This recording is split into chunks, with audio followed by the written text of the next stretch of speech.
right, welcome to another episode of Piecing It Together, the podcast where we take a look at a new movie and try to figure out what movies inspired it. And today on the show, we got a wild one. We are talking about Cuckoo. This movie's nuts. And joining me to talk about it, we've got Nace DeSanders joining me for the first time on the show. We get into a lot of great puzzle pieces on this one, a lot of fun things to talk about. So that is coming up in a second here. Before we get to it, I do want to remind you, as always, to make sure you are subscribed to Piecing It Together wherever you listen to podcasts. You can follow us on social media at PiecingPod. And don't forget to join our Facebook group, Popcorn and Puzzle Pieces, where we continue the conversation about all the movies we talk about here on the show. Lots of fun people in there, filmmakers, film fans, film critics, film podcasters, all just wanting to have a good, fun conversation about movies. So check it out, Popcorn and Puzzle Pieces on Facebook. So with that said, let's get into our conversation about Cuckoo. All right, we are going to get into Cuckoo today. This is going to be a fun one to talk about. Joining me, I've got Nace DeSanders. Nace, thank you so much for being here.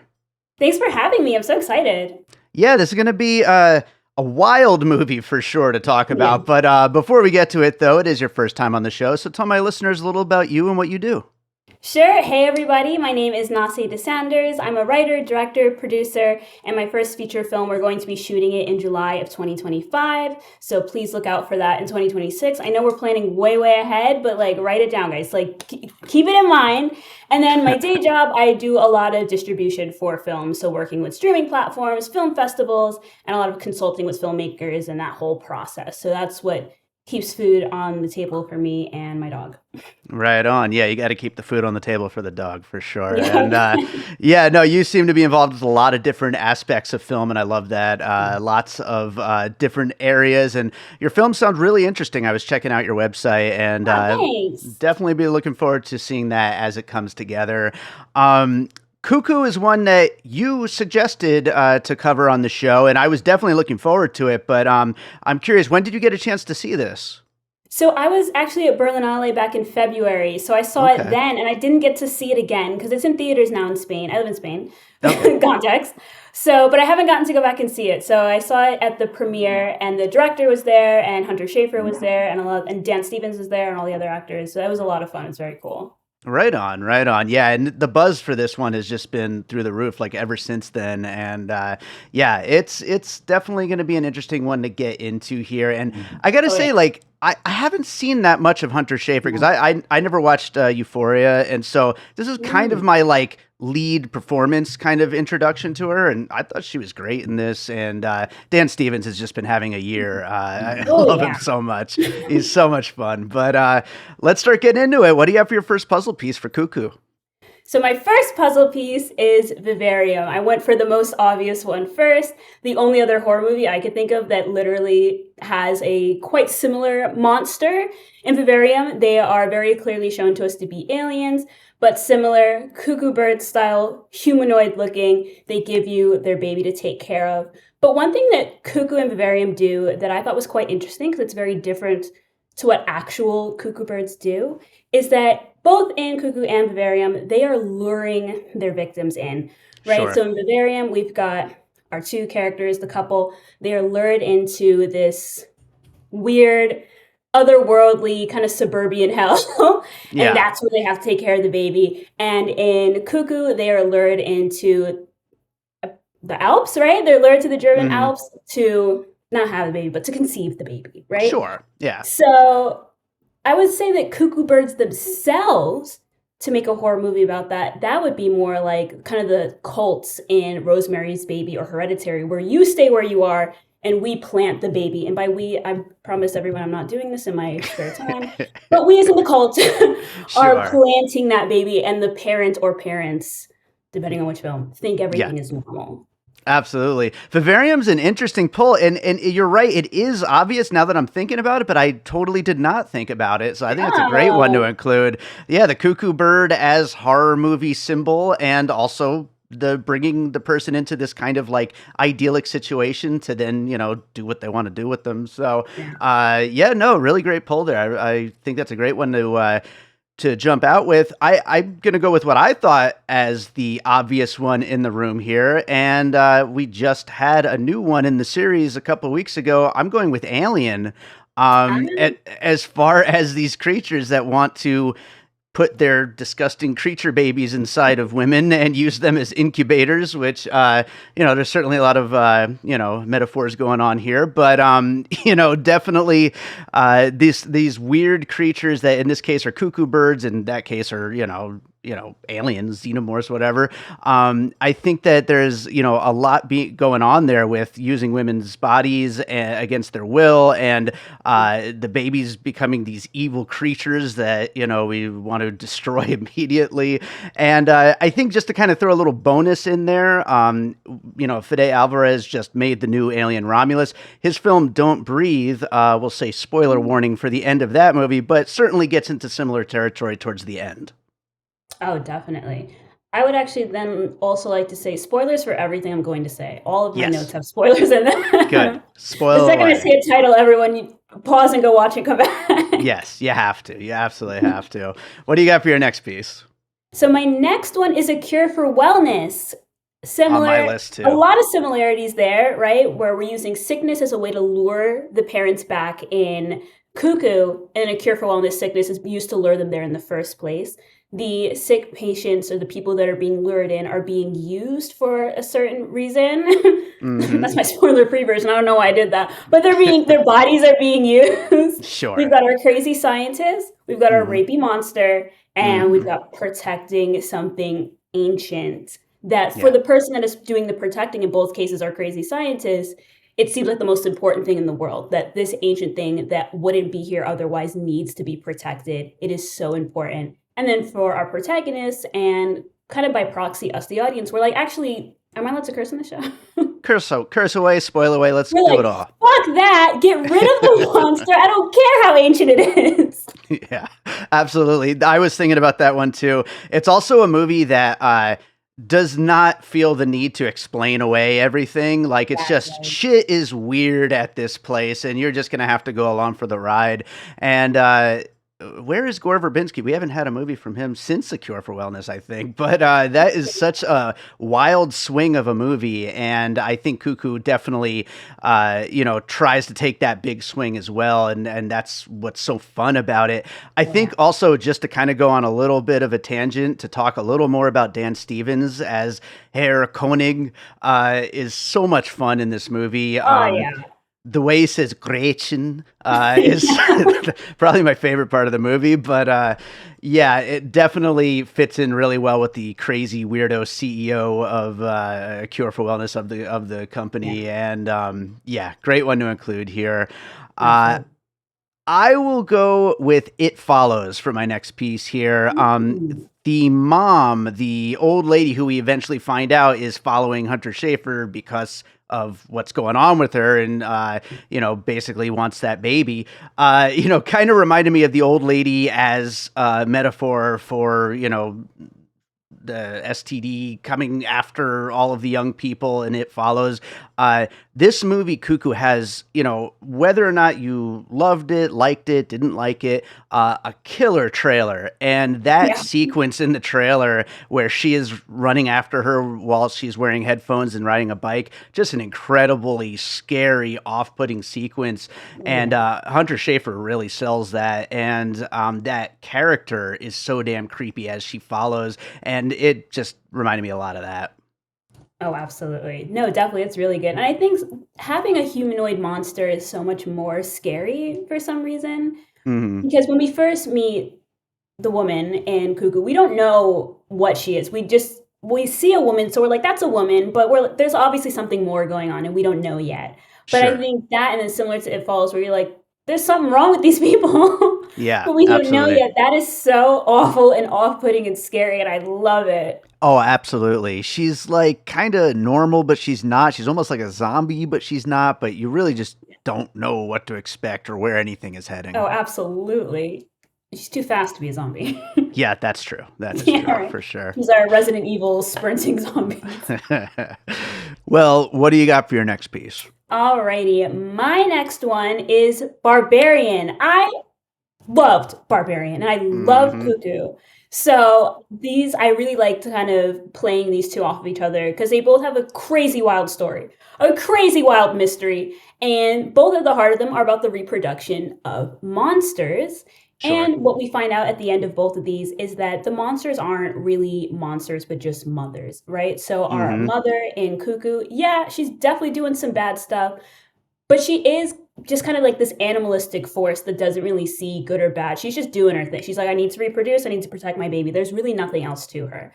Sure. And similar to Barbarian, we find out that our incest mother is actually just trying to care for her babies. It's messed up, it's crazy, it's weird. Yeah. But from her point of view, she's just caring, right? So I love the juxtaposition between those two films. Yeah, I agree completely. I was thinking about including that one on my list. I didn't, so I'm glad you did. But yeah, the way that that character is sympathetic in its weird, fucked up way, I think definitely is a really great way to connect those two films. So definitely, I think that it belongs on the list. I will go with so this kind of leans into something about the film that I didn't necessarily love, but I kept Mhm. thinking of Sleepwalkers, the 1992 Stephen King adaptation. Mm. Um, these creatures, they're kind of like werewolves, but they're also cats, basically, and they're there in this small town to like take virgin girls. And I don't remember. I haven't seen it since the theater in 1992. Like it was one of my early horror movie experiences.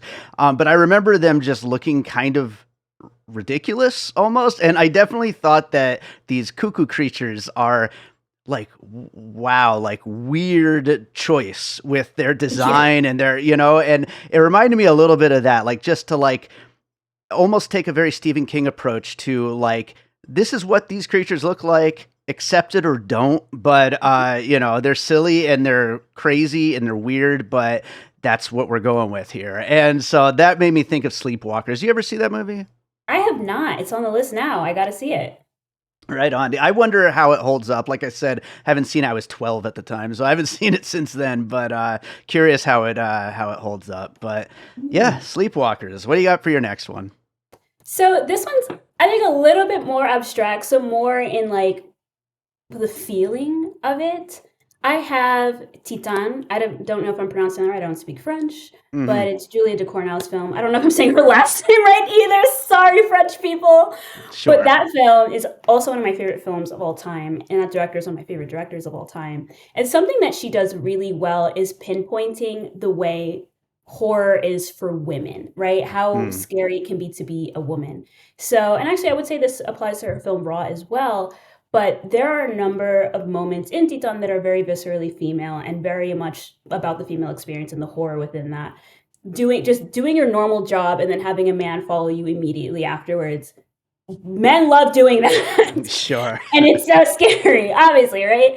So, and I think Cuckoo uniquely had a lot of that, specifically with how the cuckoo bird like monster impregnates the human female, right? Hmm. So I was gonna say for those who haven't seen, but I feel like if you're listening to this, you should have whatever. In case I you think haven't, I you just I think they've seen Titan at this point. Yeah. well, no, So just have seen Cuckoo and now. Cuckoo. Yeah, they better have seen Okay. Cuckoo. Right. Yeah. Well, some people like spoilers. But Yeah. anyway, so especially when it's Gretchen's coworker, and that's when we like really fully get to see the full process. The cuckoo bird woman comes in, she stuns the boyfriend, she stuns the woman, she's on the bed, and she takes her goo Yeah. and puts it inside. That moment is awful. I was screaming and I was having an awful time. Loved it. Yeah. But that like very uniquely female fear of having something put inside you, right? I Sure. think that is something that I would love being explored in horror, that I think needs to be explored in horror more, and that Tilman did a really good job of adding into Cuckoo. Yeah. No, absolutely. And first of all, Titan, amazing movie, and I'm sure going to be a huge influence on a lot of movies going forward. That just seems like a movie that really connected with so many young filmmakers. But um, it's weird. I was really surprised to find out that the director of this was a man because it just seems like such a female point of view. And Yeah, then I think back to Ridley Scott making Alien, which seems like it could have been a female director. And I mean, absolutely. Thelma and Louise, and lots of other amazing stuff. So really, anyone can have that point of view. I haven't seen Luz, Tilman Singer's other film. Have you seen that? I have. The sound design is quite similar between Oh, Cuckoo and Loose. interesting. Stories, not at all. But the Yeah, sound design in Loose, they also do this thing with like similar to how when the cuckoo birds or the cuckoo bird monsters sure. do their thing where they stun the person and like you're in that time loop and you like the sound is I don't even have the words for it, but like it's reverbing and you're totally disoriented. There's quite a bit of that in Loose as well, which I thought was quite interesting. Hmm. Um, but other than that, they're very, very, very, very different movies. Okay, right on. Yeah, I was gonna watch it before this. I didn't get a chance, but it's definitely on my watch list. Um, I'm gonna go with one. It's kind of a bit of a stretch, but I wanted to include it anyway. I wanted to go with George Romero's Day of the Dead. Okay. Specifically because of the zombie bub who we see learning to use a Walkman, and just the image of those little old school headphones just reminded me so much of the headphones that Hunter Schafer is wearing, and to include something like that in a horror movie, and that is such like an iconic sequence. It just seems like it might have been a little bit of a play on that in a way. That's a good one. That's interesting. I will say, I know this isn't the podcast for it, but I'm bringing it up anyway. Hmm. My one like qualm with this film was towards the end where Hunter Schafer is fighting the monster, and she has those teeny tiny little headphones, and that is somehow completely blocking out the Cuckoo Birds like song. I'm like, I've used headphones like that before. Those don't Yeah, block out anything. Like you need to put on like some Bose or something. she's got the new model Yeah, basically. That's, right. yeah. No, My I suspended totally disbelief. I understand loved that. it too much. Yeah, for sure. Well, what do you got next? So my next one is for a specific character, our Hmm. Dan Stevens crazy scientist, who I loved so much. And actually, since watching Cuckoo, I've gone on a full Dan Stevens kick, and I'm watching everything he's been in because in love, he's so weird, Yeah. and I love that. So, but when I first saw this scientist, my first thought was Sho Tucker from Full Metal Alchemist. So, for Mm. those who have not had the pleasure of meeting Sho Tucker, he is a scientist that when we are introduced to him, he is like so sweet, just like a sweet little angel man, just like quiet and like, you need some tea? Like, he's so cute. And that's how I felt about Dan Stevens' character when we first meet him. Yeah, we know something's up because we know what kind of movie we're in, but in the beginning, he really is looking out for Gretchen. The reasons why he's looking out for her aren't because he's a great guy, but whatever. You know, he's like, do not go there at night. Hold on, I'm Mm. coming to get you. Like he was like, this she can't be in this, right? So I do like that, right? And Sho Tucker, similarly, we're introduced. He's a scientist, but like, yeah, he's a little crazy, but hey, who cares? You know, whatever. We're all a little crazy. And then we have this big reveal at the end that Sho Tucker has sacrificed his wife, his daughter, and dog in the pursuit of creating a chimera. Oh And boy. but we see the dog right there. The dog is the daughter. The daughter cannot speak anymore. She can speak a little, but she's in the dog essentially. And it's like this Mm. super sad ending to the episode where you're like, whoa, that was super unethical. And actually, the scientist is psycho. And similar to Jeff Stevens, super unethical, super crazy. Wow. Yeah, that sounds absolutely wild. And I've heard, so many crazy things about that Full Metal Alchemist. I've never It's a seen it crazy show. though. It sounds nuts and definitely an interesting pull here for that character. So good one to bring up. I'm gonna go with In the Earth. From 2021, Ben Wheatley. This is a movie that also deals with sound as something that the creatures of the movie kind of have to use or not use in order to survive what's going on out there in the woods in this like weird kind of unexplainable horror movie. And it's a weird one. I haven't seen it since it came out, and I don't remember all the details of how that all worked out, but the fact that basically having to ignore the sound is the only way to survive made me want to include that one. That's a good one. I like that. All right, on. Yes. Well, what do you got next? I only have one more at this point. I have two more, and All they're right. kind of loose, so they're not like hard, like not like in my earlier ones. But my next one, I have Birth Rebirth. Ooh, Specifically because the scenes of Alma in the hospital being tested for something she doesn't even have. Well, they were collecting other data, but her in sure. the hospital very much reminded me of the, I'll call her Franken girl in the Yeah. scientist apartment in Birth Rebirth, right? I don't have a crazy amount of parallels between the scientists themselves. I feel like the scientist in Birth Rebirth is very unique, and I love that about her. Hmm. But the character of Alma and our Franken girl in Birth Rebirth, I did see a lot of some parallels between the two of them. They did not choose to be here. They got thrust Mm, into it. Neither of them can speak. So I thought that was a small one, not huge, but like a mini puzzle piece. right on. Yeah, that is actually, I haven't seen it. It's high on my watch list, though. I've heard a It's a lot of good great one. things about it. Yeah, I'm going to have to check that out.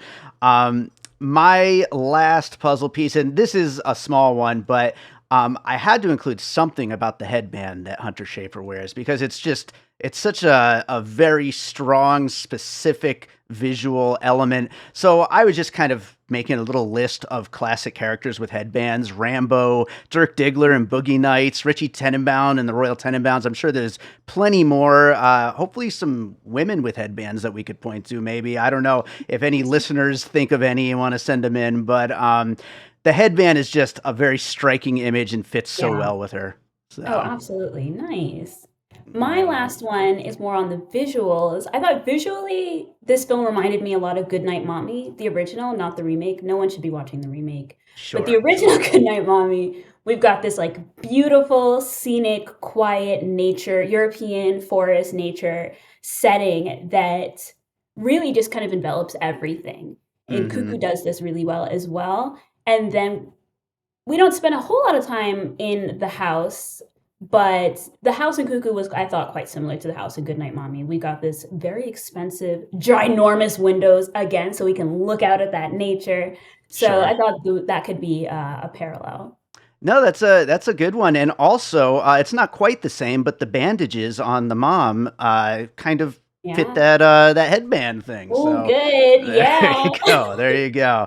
Good one to close it I up. wanted to find like a parallel for Gretchen's character because I loved Gretchen's character, and Yeah. I think one of my biggest pet peeves in just like film in general is the angsty teen character Mm. because it always feels like it's written by a parent to an angsty teen. It's like teens are just angsty for no reason, right? I'm like, no, they're literally never angsty for no reason. Yeah. Right. So Yeah. I hate being introduced to that character. Like, oh, we're moving and I'm pissed because I'm a teen. I'm like, oh my god, like kill me now. Yeah. But Gretchen, I love they did it so well because she wasn't angsty for no reason. They showed it very clearly. She doesn't. Her mom just died. That's a great reason to be upset. Sure. Yeah. Good She's start. thrust in with this new family that very clearly doesn't want her. That's traumatizing for a teen. You're given back to your dad, and your dad is like, "Oh crap, girl, I have this new family. Why are you here?" You know, Mm. like that's a great reason to be angsty. So I love that character, and I was looking for parallels of like what's a similar angsty teen character that's like got a really good reason for being angsty that's also moving. Yeah. And I was not able to find one. They're always angsty for nothing. Yeah, no, that's true. I'm sure there's something, but yeah, a lot of times it's just angsty teen insert character. But Yeah, right. yeah, yeah. Well, I'll read down the list of puzzle pieces here. We'll get into some closing thoughts. But we talked about Vivarium, Alien, Don't Breathe, A Cure for Wellness, It Follows, Barbarian, Sleepwalkers, Titan, Day of the Dead, Full Metal Alchemist, In the Earth, Birth Rebirth, a bunch of stuff with headbands, and Goodnight Mommy. Yeah, I think we got into a lot of really good stuff here. Is there any closing thoughts? Anything you wanted to bring up that we didn't get to with puzzle pieces? I would say if you're watching this and you haven't watched Cuckoo for some reason, that you Mm. should, because I have seen a lot of mixed reviews, and all of the negative reviews, my response is they didn't get it. Ignore them. They're wrong. Watch Cuckoo. Mm. It's so good. Yeah, yeah, absolutely, absolutely. Yeah, I think the main thing with this movie, like I said at the beginning, is I really love the performances here. I think Hunter Schafer and Dan Stevens are both so good. I think the rest of the cast is good too, but especially the two of them. I think they're great. And like I said, I'm just going to keep thinking of Dan Stevens saying "Gretchen." It's I know. it's just so good. He's But apparently fluent in German. I don't know what he is. He's a bunch of stuff. Every movie is completely different, so I don't even know. But yeah, I think that's a good place to wrap up Cuckoo. Is there another movie you watched recently you'd like to recommend to our listeners? Oh, no, there's too many. This isn't a movie, but I recently watched Westworld. I know this is like kind of at a left field. I recently watched Westworld for the first time.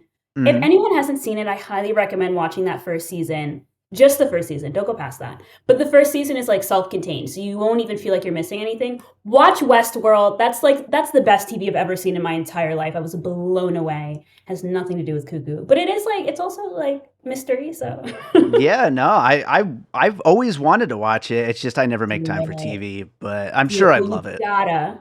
Yeah, one of these You're gonna be days. blown away. It'll happen. But tell people where they can find you and anything that you'd like to plug. Yeah, I have a short film that's going to be coming out in festivals early 2025. We don't have an exact festival pinned down just yet, but when we do, I'll be announcing it on my social medias. I'm on TikTok, I'm on Instagram, Nace DeSanders for both, and then my website is nacedesanders.com. So all pretty streamlined, all pretty easy to find. So look out for that, and I don't know, follow me, I guess. Sounds good to me. Yeah, absolutely. Well, Nace, thank you so much for doing the show, and hopefully we'll get you back again sometime. Absolutely. I had a great time. Thank you. Animorphs. If you're a millennial, I know images of kids nightmarishly being photoshopped into animals on book covers just flashed into your mind. But there were definitely whole books past those covers too. Books I have never read. And now at 31 years old, it is my New Year's resolution to read them all for the first time. Hey, did you know there's 54 books? Because I did not know that. Nevermorphed, a Hug House production, is coming in 2024. Find it on your favorite podcatcher or at hughouse.productions. You are welcome for podcast cover art that does not involve me slowly turning into a creature. All right, so I hope you enjoyed that conversation about Cuckoo. Thanks to Nace DeSanders for joining me on that one, and thank you to all of you for listening. If you're enjoying piecing it together, make sure you are subscribed wherever it is that you're listening right now. And if that happens to be Apple Podcasts, Good Pod, Spotify, Pocket Casts, any of the places where you can hit 5 stars to rate this podcast, it would be very much appreciated if you did that. 5 stars helps make sure that more people check out the show, and then we could keep doing more fun things, covering lots of movies, getting all kinds of new voices on the show. Appreciate you guys being out there. You could also follow us on social media at Piecing Pod, join the Facebook group Popcorn and Puzzle Pieces, and don't forget, we do have a Patreon, the Produced by David Rosen Patreon, where I post bonus and advanced content from Piecing It Together, awesome movie year, and from my music career. Lots of great stuff over there. Patreon.com/bydavidrosen. I appreciate you all being out there listening, but if you want to support the show, you could do that too. Also, don't forget to send in your puzzle pieces. I feel like Cuckoo is a movie we could have went like easily an hour on and brought up a whole bunch of other stuff. There's always more puzzle pieces for any movie we cover on this show. If you're listening to an episode of Piecing It Together and you think of some puzzle pieces for the movie we talked about, send them in. You could do that. My email address is bydavidrosen@gmail.com, which is also where you can get in touch with me if you want to, maybe be on the show sometime or just any reason you want to get in touch with me. But you could also, tweet at us at Piecing Pod, do it in the Popcorn and Puzzle Pieces group, whatever. But yeah, send in your puzzle pieces. I will read them on the next trailers episode. And I just love hearing from everybody who's out there listening. So let's close this out with a piece of my music like I always do. And I don't know, I feel like I have a lot of different tracks that could fit for something like this. So I'm not even really sure where to go. I'm just going to go with a random one. I'm going to go with the track Enemy from my album A Different Kind of Dream. Yeah, let's go with this one. A Different Kind of Dream is available on all of the streaming services along with all the rest of my albums. And this is a song on that album called Enemy. So I hope you enjoy it. We'll be back with more Piecing It Together real soon.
An All Points West production, produced by David Rosen in Las Vegas.